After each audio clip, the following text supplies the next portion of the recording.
What is going on, everybody? Welcome in to another edition of the Daily Energy News Beat stand-up here on this gorgeous June 5th, 2023. As always, I'm your humble correspondent, Michael Tanner, coming to you from an undisclosed location here in Dallas, Texas, joined by the executive producer of the show, the purveyor of the show, and the director and publisher of the world's greatest website, EnergyNewsBeat.com, Stuart Turley, back from assignment. My man, how we doing today? Oh, doing great. Putin said to say hi. His 2024 campaign kicks off in earnest. Congrats on the gig, by the way. All in jest. We are excited to have Stu back, and he has come locked and loaded with a absolute banger of a show. First up on the menu, guys, huge news. OPEC meets today, actually, as we record this on Sunday, and have announced oil cuts in July. Title of the article: Saudi to cut oil output in July. OPEC extends deal into 2024. Stu will cover the entire fallout from this monumental meeting here on June 4th, 2023 between OPEC and Russia. Next up, AI's influence on the workforce and how much more energy will be required to achieve. Next up, ESG fund manager beats 99% of peers, but with a giant bet on Indivia. The real question now is Indivia even an ESG company? Stu will dive into that one. That's a great article. Next up, Biden's controversial Bitcoin mining tax, dead or set to rise from the ashes. Dun, dun, dun.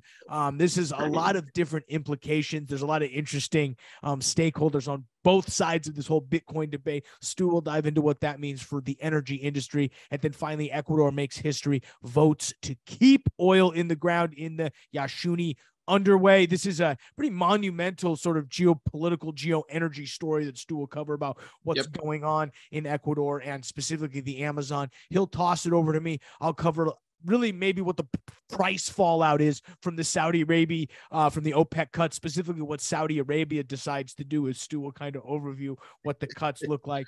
We'll obviously see some sort of a price rise. We saw rig counts on Friday, and then a quick overview of what Exxon and Chevron are attempting to do in Algeria. We will cover all that and a bag of chips, guys. But first, check us out on the world's greatest website, www.energynewsbeat.com. All of the stories you're about to hear, you can hit them in the description below and or via that website. Stu does a great job of curating that website and making sure all of the best energy news is there. Dashboard.energynewsbeat.com, the best place for all your data and energy news combo. Get that while you still can. Definitely go behind a paywall, guys. We're moving forward with that. So look for some more information on how to sign up for all that stuff later. I think that's it, Stu. Where do you want to begin today's show? Hey, let's start with OPEC. I mean, that was the buzz around town. OPEC's definitely the bride at the ball, or I'm not sure how you say it. I mean, everybody knew this. I mean, they conveniently do it on a Sunday where they can announce right before markets open. They can come in and what I'm interested is cover from a high level what happened, and then there's a few things I want to get into. So walk me through. What did they do on a high level? High level, they agreed to cut. Let me go through that a little bit here. They are cutting 1 million barrels, 1.4 million barrels, an overall reduction in 2024, but that's going to start in 1 million barrels per day by Riyadh, could be extended beyond July. This is a Saudi lollipop, is what he said. Which is pretty crazy to think about. That was his exact, because that was what I wanted to tune in on. So basically, OPEC decides to keep cuts in line with what they had. Saudi Arabia comes in over the top and cuts 1 million barrels a day. And the energy minister calls that the, quote, Saudi lollipop. If you don't think they're mad at the way the oil markets have shaked out, this is just the cherry on top, because he said it best. I mean, they really are attempting to raise oil prices just to screw with us. It's really absolutely true. Do you remember when they tried to put the Texas shale and the shale out of business? Contrast, United Arab Emirates was allowed to raise the output OPEC pump. There's a couple other stats, Mike. Let's cover. OPEC pumps 40% of the world's crude. Russia is in OPEC plus. OPEC plus allowed some of the African nations to go ahead and allow for them. They were the big holdout, Michael. There was a 3-hour meeting before the OPEC meeting because the African nations wanted to be able to increase production, and they did give it to them. So, yeah, I mean, here's the quote coming out of Saudi Energy Minister Abiz bin Salam. Quote, they call it a Saudi lollipop. We want to ice the cake. We will do whatever it's necessary to bring stability to this market. Dun, dun, dun. He's referring to Biden on that. Oh, you think so? Oh, I know so. The fist bump and infamy still chapped him up. Even, and this is what is so interesting, because they're also open about the fact that demand is going to outstrip supply in Q3, Q4 of 2023, yet they're still cutting. Exactly. And it's because, why shouldn't they? I actually applaud them for that. Yeah. You know, so on total OPEC plus, yeah, exactly. So on total now, OPEC plus, we've dropped about 4.6 million barrels per day. Some countries can't produce their quotas, so the actual reduction is still somewhere around 3.5 million barrels per day, or about 3% of global supply they're cutting, which is pretty crazy. You know, I think the fallout's fairly simple. Gas price is going to go up a little bit, so sorry to, fill up while you still can. Oh, yeah. They say? It is. There is a lot of geopolitical stuff that this impacts hugely, and Russia there's two things.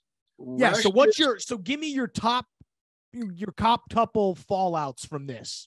The big fallout on this is Russia, Iran, and Iraq and Saudi Arabia have been signing deals outside of OPEC and OPEC plus. And so even though Russia wanted to increase production, it doesn't matter what their quota is for OPEC plus, because they're producing everything they can. So it's a like, Michael, it is look over here at my quota, and then if I do anything else, it's going to go over here and go to India. And they're going to buy everything in it that they want. It is interesting that a lot of that's flown over. Is there any impact to the war in Ukraine? Does this do anything in there? The war on Ukraine is really Russia at any point somehow. No, the war in Ukraine was designed for one reason and one reason only.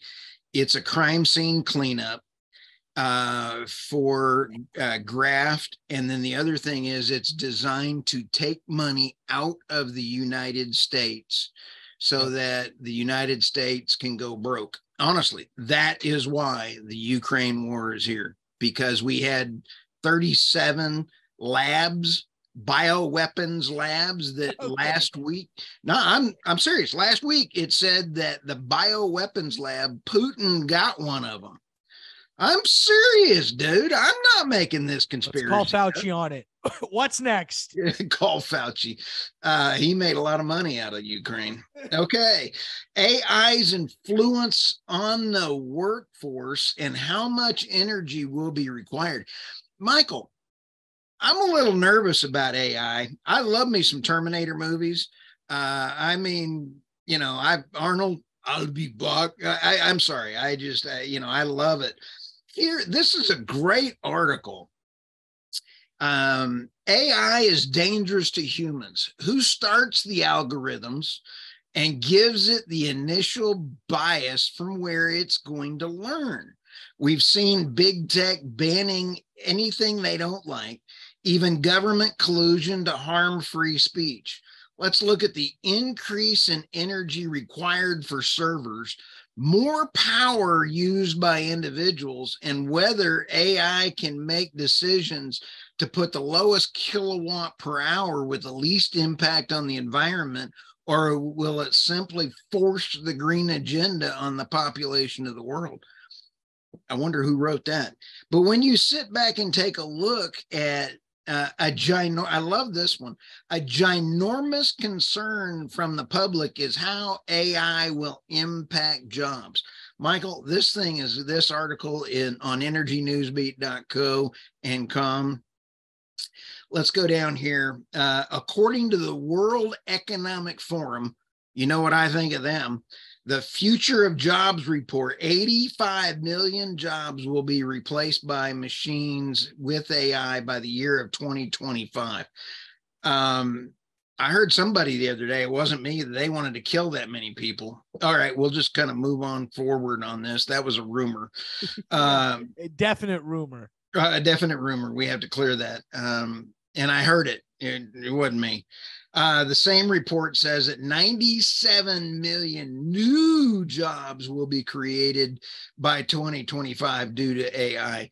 This almost sounds like somebody from Goldman Sachs made this up. How do you just kind of throw a dart on the wall, Michael?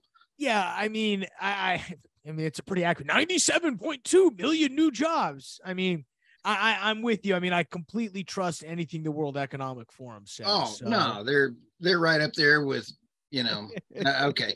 Let me go down here to legal. Last week or the week before, a attorney used legal in filing a case, and he got it thrown out because he was an idiot and used AI.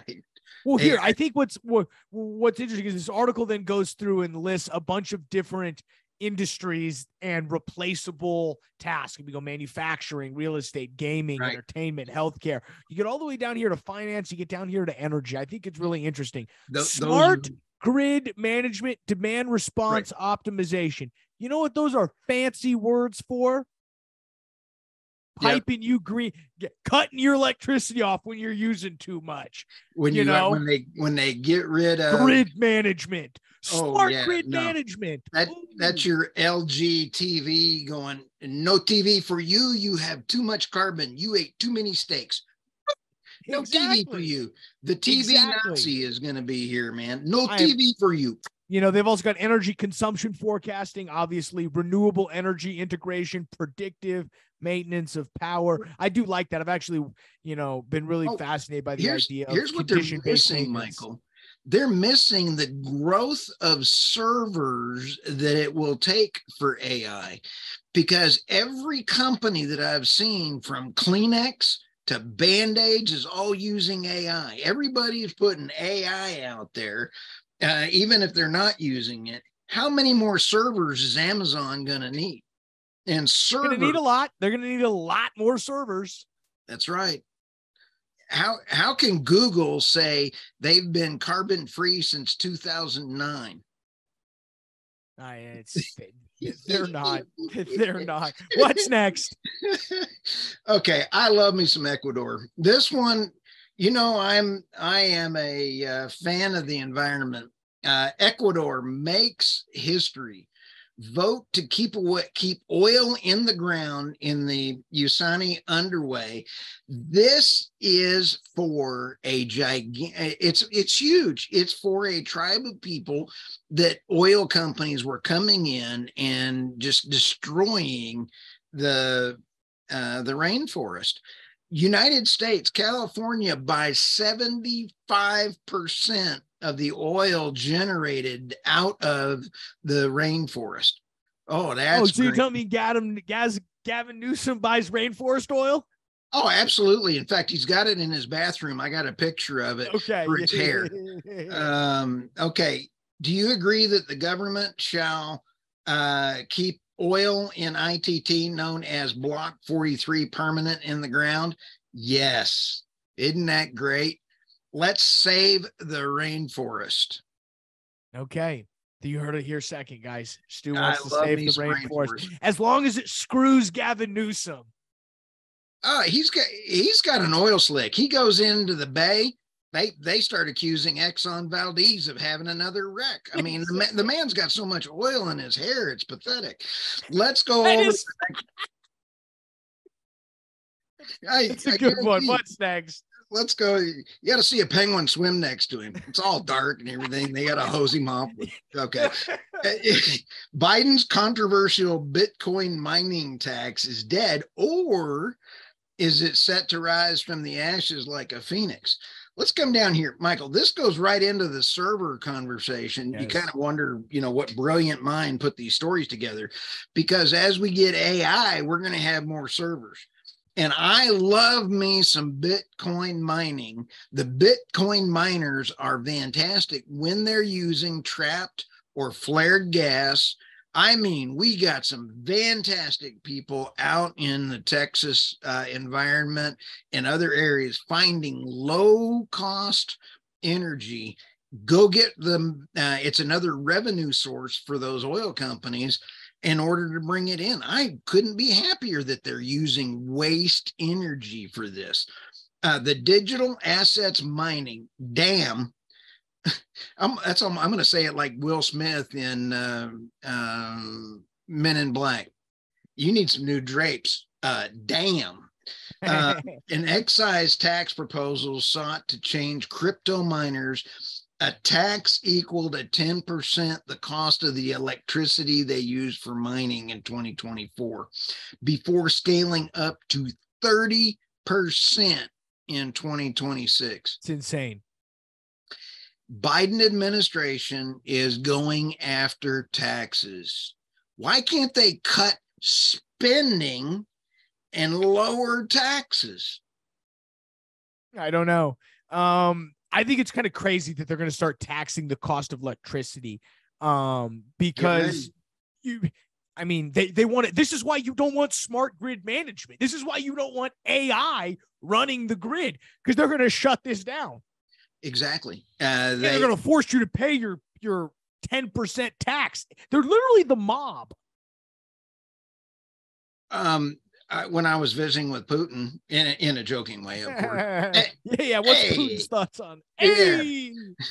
Putin's got more of a free attitude about commerce than we do.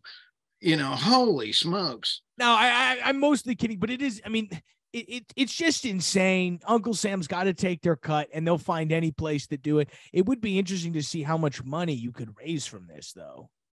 Well, here's the thing. We are seeing, Michael, in my day-to-day calls with clients, with other energy experts from around the world, taxes, and oh, by the way, taxes. We are about ready to, people are looking for ways to get out of the stock market, and they're looking for ways to not bury their money, but look for tax deductions. Yeah. So, hey, Michael, this one is fund manager beats 99% of peers with giant bet on NVIDIA. Is NVIDIA an ESG company investment? Let's go through some of this stuff here, Michael. ESG investing hypocrisy is real. How can a chip manufacturing company be even ESG? Let's go through that here in a second. The amount of waste it produces in just manufacturing process and the end of life of products in the landfills are so hazardous, they have a huge negative impact on the environment. There's not one chip manufacturer that could pass the same ESG scores and requirements that the oil and gas industry can pass. This one got me worked up. The 83 million NVIDIA stake held by Swedbank Rare Technology, ticker symbol is SWCONTUSS, makes it the most exposed ESG registered fund of the world's most favorable chip company, according to the latest data compiled by Bloomberg. That's a universe around 1,300 ESG funds that hold NVIDIA. It's pretty insane that the best ESG fund out there, the one that is crushing it relative to its competitors, when you find out all it is a bet on a chip manufacturer.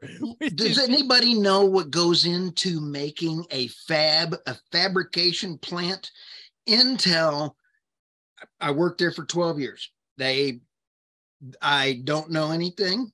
I was on a need to know basis. However, you take a look at how much water when they put the plants in Arizona, they had to import water in order to make these fabrication plants. The amount of carbon footprint a fabrication plant puts in, 50 years before you get back to carbon net zero. Oh, you never will. Excuse me. You can never go to carbon net zero in a fab. I don't care. Now, if they're buying offsets, that goes into a different scam. This one got me worked up. I mean, it's really just, that's the only way to succeed as an ESG fund, is to expose yourself to chip manufacturers. and is NVIDIA actually considered in the, I mean, we know me and you know it's not technically ESG, but is it considered ESG by like the powers that be? Oh yeah, they go, oh, we got a chip. It's not potato chips. It's not, something chips, poker chips out of Las Vegas.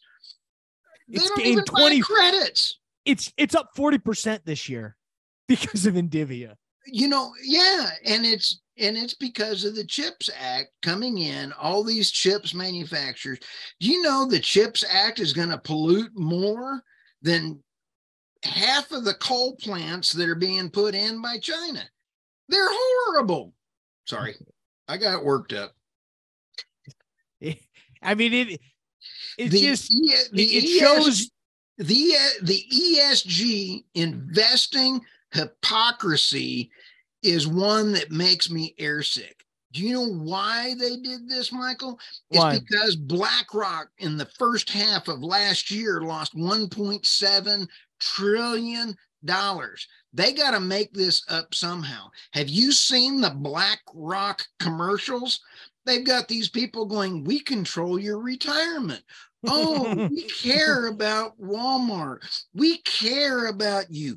Bull hockey. Sorry. I have not seen a BlackRock commercial. Oh, it's hideous, dude. Just shoot me. Get a hammer.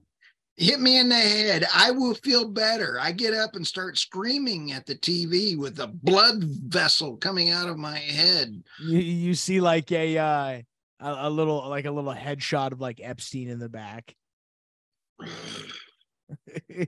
He's coming. No. Oh. Right. Well, you know what the founder of LinkedIn and Bill Gates have in common, don't you? We do know that. They both hate you. Yes. I met Bill. He hates me, but I also have been started getting shadow banned from LinkedIn.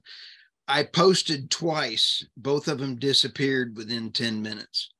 Interesting. So you're actively being shadow banned on LinkedIn. Oh, and it was worse than that. I posted, and within 5 minutes, the buttons to share and send were gone. Oh, spicy. Hey, speak the truth, baby. Speak the truth. Speak the truth. Well, Stu, in light of being shadow banned, you can find Stu on LinkedIn. He's all over the place. We got suspended on Twitter. I saw that. If you go look at our Twitter is suspended. Oh, our Twitter is suspended? Yes. Yes. Musk came for us. Yeah, I'm still there. Well, that's good. I'm paying my $8. We're getting hacked on everything, guys, but we're not hacked, but we're getting shut down everything, just trying to bring you the news. Well, let's go ahead and flip over to the oil markets. I think it's important to kind of, I mean, when we talk about what's going on in the markets, I think it really all, we're going to see prices rise. We're currently sitting here at 71.74. That was the close here on Friday. Prices are obviously going to rise in light of this Saudi Arabia lollipop in order to stabilize the markets. I mean, it's so funny. He used that terminology because it's absolutely insane. I think you're going to see a push to $75, $80 oil by the end of the week. That would be my bet. I think you're going to see gas prices here abroad rise. I think natural gas prices are probably, you're going to see them continue to come down. Do they pop below $2? I don't know. Weather reports look fairly warm. We're entering draw season. In terms of rig counts, we saw about 15 rigs drop week over week. It's a pretty large drop, and we're under now 700 for the first time in a few months now. This is out of Baker Hughes via Inveris. So you can only trust it so much. What else do we got? Oh yes, Exxon and Chevron, Stu, close to signing a little gas exploration deal out in Algeria. This is one that, what's kind of funny is, Algeria theoretically holds, about the third largest shale gas reserves in the world after, who do you think the other two are? So you've got Algeria coming at number 3. Who do you think has the 1 and 2 largest gas reserves in the world? U.S. No. Really? I thought we were up there. No. Qatar. No. Boy, I'm missing out. I need to go back to school. China and Argentina. Why is China importing all Russian natural gas? They got pipes coming in all over. Well, because I think reserves and actual ability to go get them are two different things. So let's be very clear here. Reserves and would you go get the reserves? You're trying to stump the chump here. I don't know. It just says that in the article. So Charles Kennedy of oilprice.com. Take it up with him. I'll get him on the podcast. Get him on the podcast. You got anything else, Stu? What should people be scared about this week? Oh, that one's an open season for me. It's a beautiful day in the neighborhood, and buckle up. It's going to be a wild ride. It's going to be a wild week, guys. We'll be bringing you each and every day. Again, hit us up, questions@energynewsbeat.com. But we'll let you guys get out of here, get back to work, start your week. Hopefully you only have a few meetings here on this Monday. For Stuart Turley, I'm Michael Tanner. We'll see you tomorrow, folks.